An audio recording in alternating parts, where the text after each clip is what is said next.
Ang solusyon lang po yan ay iba yung section 31, baguhin lang natin yung order ng rules ng COMELEC. Wala naman kasi nagsasabi ng rules ng COMELEC na kailangan mo ng saksak. Hindi ko gusto yung magsasaksak eh, wala. Ang kailangan mo lang gawin is shoot mo sa isang ballot box o sulit mula na nasa ballot box. Pa-count mo sa makina ng sabay-sabay na touch and dapat ang video ng mga watcher ang lahat ng mga balon. So yun po, yung gusto kong gawin na pagbabago para sa susunod na eleksyon para malagang kaya.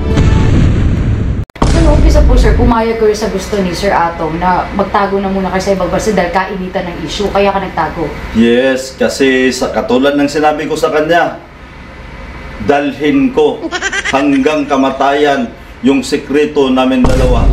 Pero itong lately na nalaman ko na pamilya ko na pinag-usapan dito, na gusto na kami ubusin, kaya ako lumabas ng ganito. Magandang araw po sa inyo lahat, reaction ng PPH.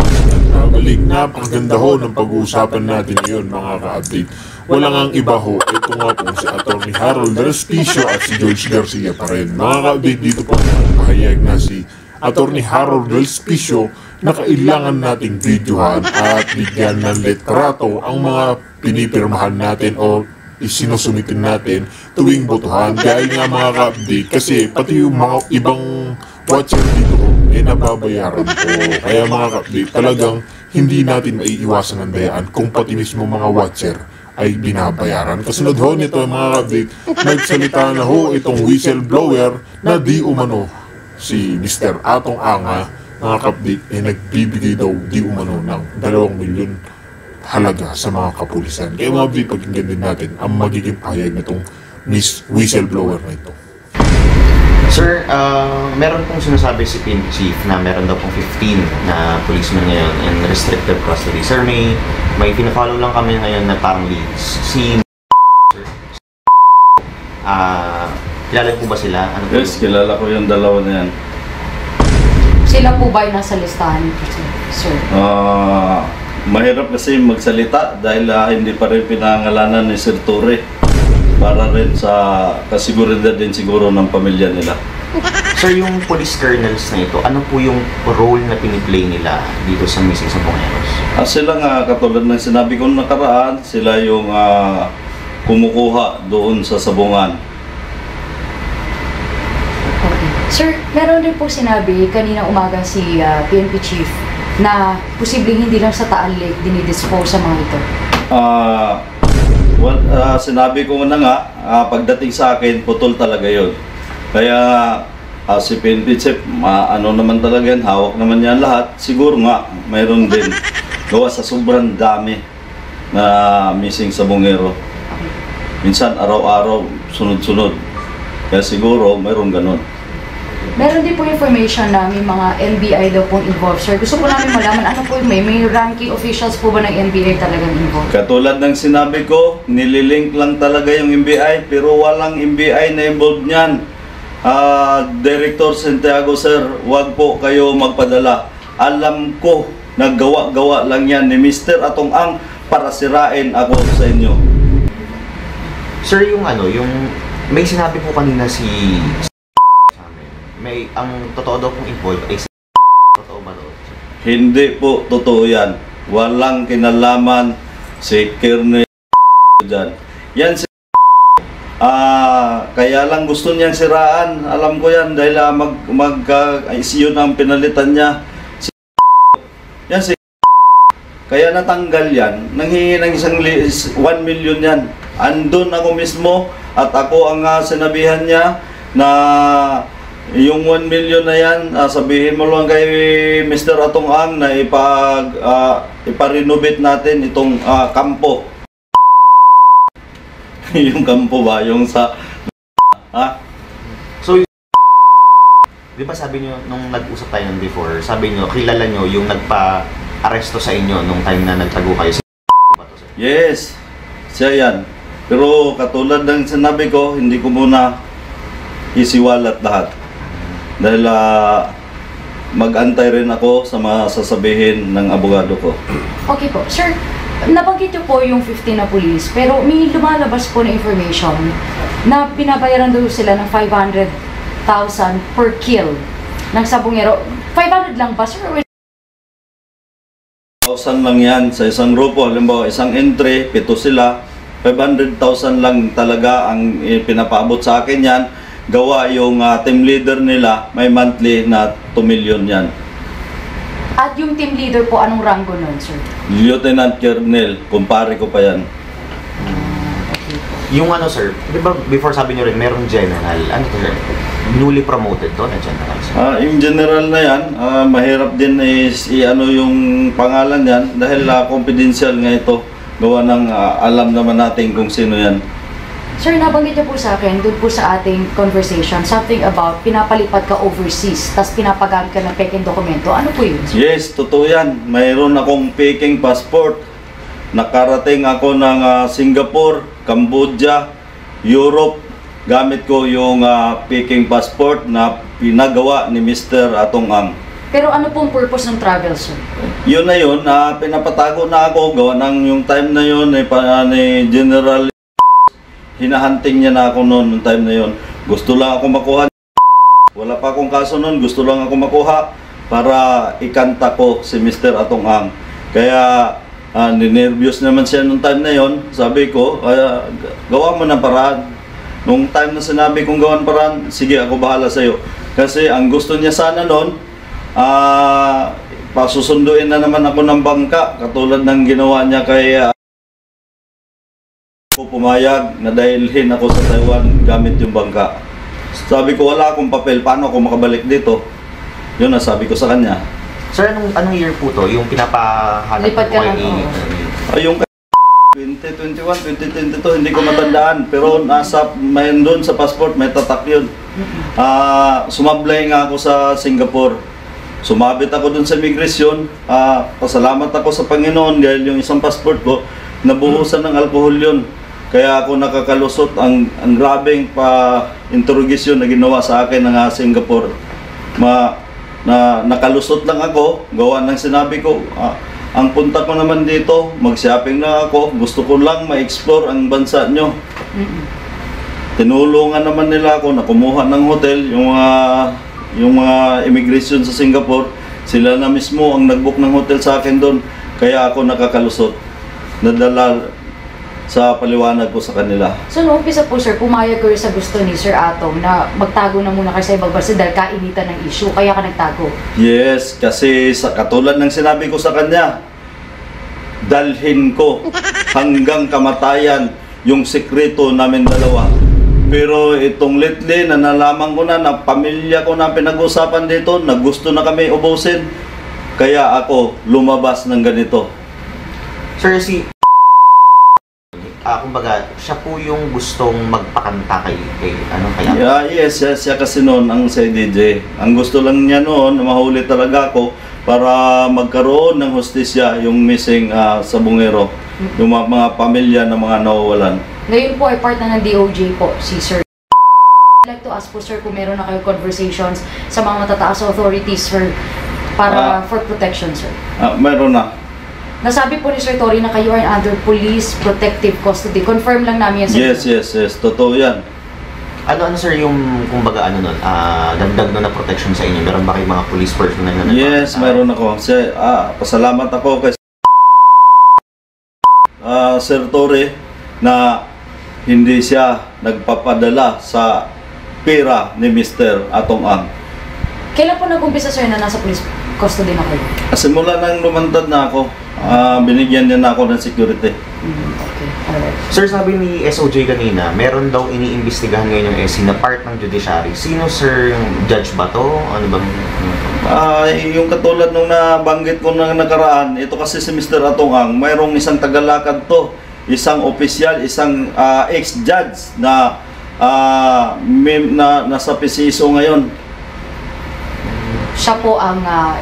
Siya yung tagalakad ng mga judge, mga piskal. Minsan na dinadala niya sa ibang bansa. Doon niya kinakausap yan.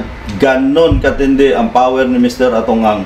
Pero isa lang to sir, walang iba. Isang tao lang yan. Na yan ang tagalakad ng kaso, lahat ng kaso. Okay po, sir. Tawid, may question pa pang Sige, yun na tayo. Tatawid po sana ako ngayon, sir, kay Sir Alan Brown Bantillas kasi lumabas po na sasampa siya this week ng counterfeit. Nakausap niyo na po ba siya, sir? Yes, katulad niyan. ako sa totoo lang, naawa rin ako kay Mr. Alan Bandeles. Kumpare namin yan nila ni Mr. Atong Ang.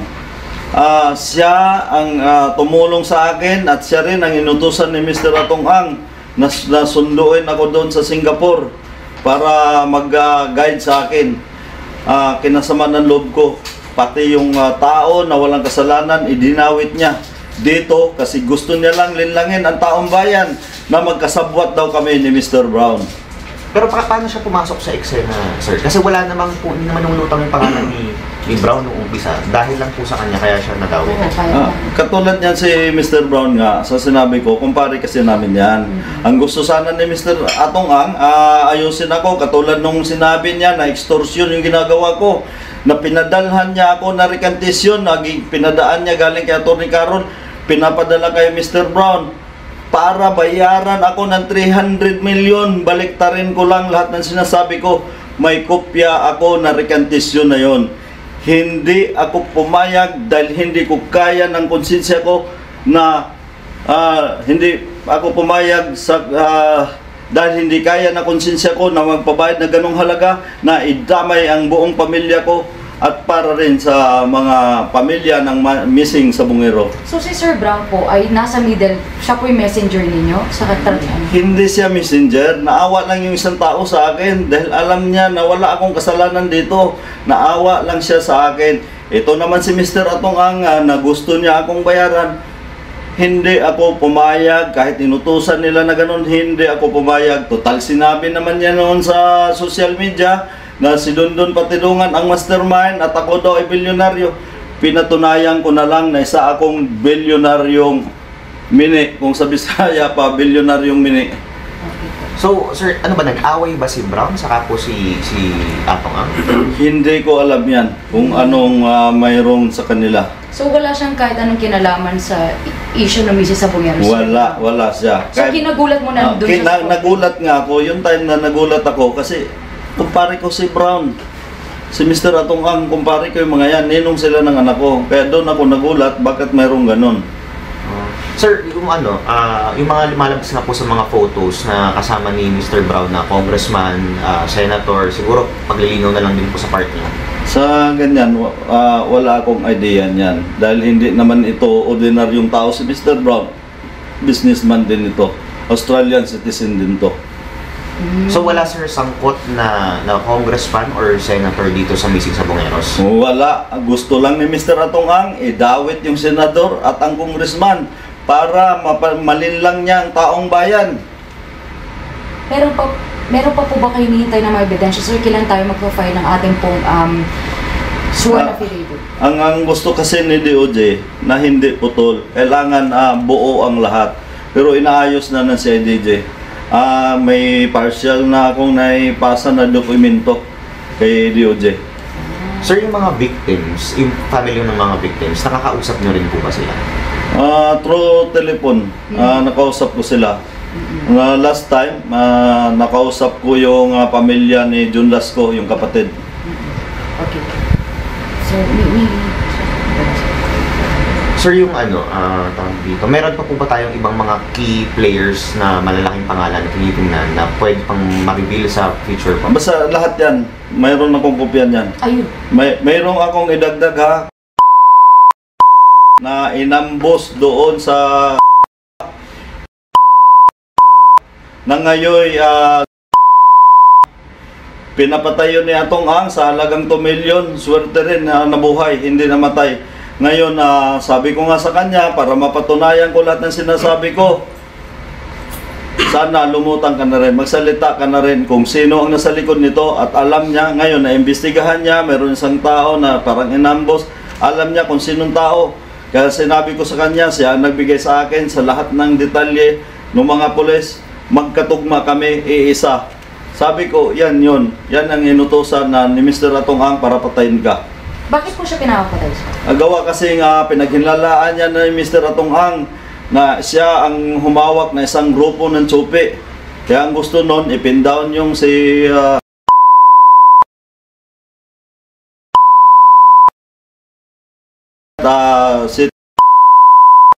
para hindi na kayo mahirapan. Kung gusto nyong kausapin, willing din siya magsalita.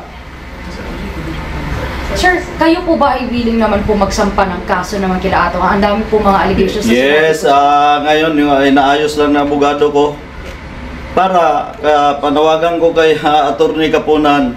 Attorney Kapunan, iniidolo kita noon. Noong nakikita ito sa TV, iniidolo kita.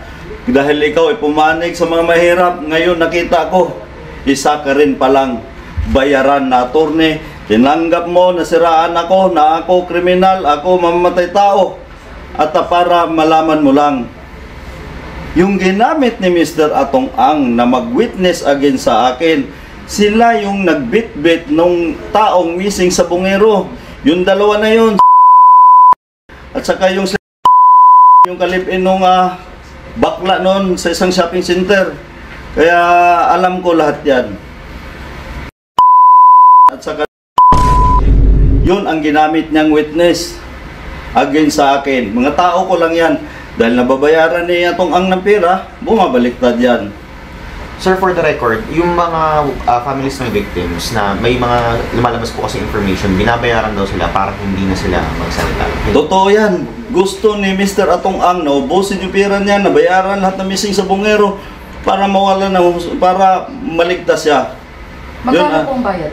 May isang grupo niya na nabayaran niya ng 50 million. Yung dalawang pamilya na yan, nabayaran yan. Hindi ko na lang sabihin, pero alam nyo kung sinong tao yon na umatras na binayaran niya. Okay. Sure. Alam ko, 50 million ang binigay niya doon. Follow up daw po dun sa mga local government. Kasi nabagay si Vice Mayor, former Vice Mayor ng po so far talaga nasa listahan natin, sir. Wala nang iba. Yun. At nakausap na sa EDG yun. Ano po sabi ni Vice Mayor? Sa ngayon, hindi ko rin pwede sabihin dahil confidential ang pinag-uusapan nila. Okay. Sir, siguro balikan ko lang sa saglit po to ano po ba siya na tawag dito? Hindi na kasi siya nakabalik ng serbisyo, di ba? Tinanggap yung resignation niya. Ngayon po, may knowledge ba kayo kung nakikipag-usap pa siya kay Sir Atong Ang? Or Hindi ko alam yan dahil bago lang siya noon, wala na siyang kinalaman sa missing sa Bungero. Ang mali lang niya doon, nanghingi siya ng 1 million para ipagawa daw doon sa kampo niya. so hindi po yung mga sir, yung po na mga nakalipas, meron po silang connection dito sa missing sa Bungero? Wala, dahil ang alam ko, ito lang doon sa isang lieutenant colonel lang. Putol kasi walang mando na galing doon sa isa na binabanggit niyo. So ito, sir, wala siya kinalaman sa mga missing sa Bungero. Humingi lang siya ng pera. Wala siyang kinalaman dyan. Pero nasa listahan siya ng 15, sir. Hindi ko alam yan. Basta ako, ang alam ko dyan na wala nga akong inano na kasama siya dyan. Salamat po. Itong mga media na kausap ko, bayad daw ito, bias daw ito. Kaya hindi, against ako doon sa lahat ng sinasabi mo, Mr. Atong Ang. Dahil kilalang kilala kita, pati baho mo. Ikaw yung taong bumabayad ng medyang bayaran. At ikaw rin ang nagpa-expose sa akin sa social media. Kumuha ka ng tao para i-post ako, para siraan ako, Yun yung mga videos. para maging malinis ang pangalan mo. Ulitin ko, sino ba yung pagpaniwalaan ng tao? Itong tuta o itong nanay ng tuta? 'Di ba? O sige, ako na yung nanay ng tuta, baliktarin natin, uutusan kita. Papayag ka kaya noon? 'Di ba? Tuta lang ako, Mr. Atong Ang. Kaya sabi ko sa iyo, wag mo linlangin ang taong bayan. Wag mong itago ang katotohanan. Ginagawa mo akong mastermind, ako daw bilyonaryo. Parang baliktad yata. Una, sinabi mo na pakignap kita, patayin kita. Sino ba naman si Dundun Patidungan? Isa mo lang tauhan na para patayin ka. Yun lang masasabi ko, nakakatawa ka.